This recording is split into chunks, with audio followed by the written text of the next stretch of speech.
Doctor साजिथिले company agent आय बहिर्भूत संपत्ति ठूल अभियोग SCB medical haematology विभाग मुख्य डाक्तर रवींद्र कुमार जेना को पचरा उचरा जारी रखी विजिलेंस एपर्यंत रवींद्र 3 कोटी 23 लाख रु अधिक टंकार संपत्ति ठाब करागलानी।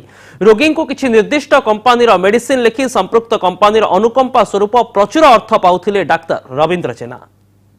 डाक्तर रवींद्र कुमार जेना एससीबी मेडिकल हेमाटोलोजी विभाग मुख्य विजिलेंस जाल पड़िथिबा एही डाक्तर एजाए 3 कोटी 23 लाख रु अधिक टंकार संपत्ति मिलिलानी।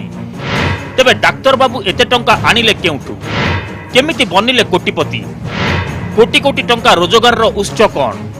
विजिलेंस जाल एससीबी कोटिपति डाक्तर एससीबी बड़ मेडिकल हेमाटोलोजी विभाग विभागीय मुख्य रवींद्र जेना घरे विजिलेंस पुलिस रेड करथिला।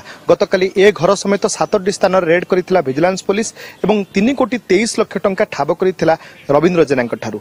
एबे भी विजिलेंस पुलिस तार तदंत जारी रखिछि।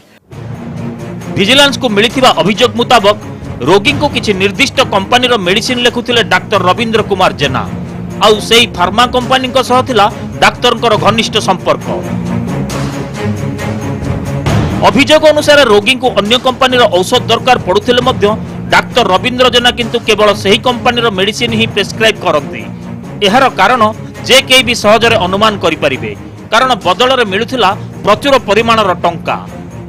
मेडिकल परिसर रे थिबा सरकारी स्वीकृति प्राप्त दुकान रे भी मिलुथिला डाक्तर को कुहा जाइथिबा मेडिसिन।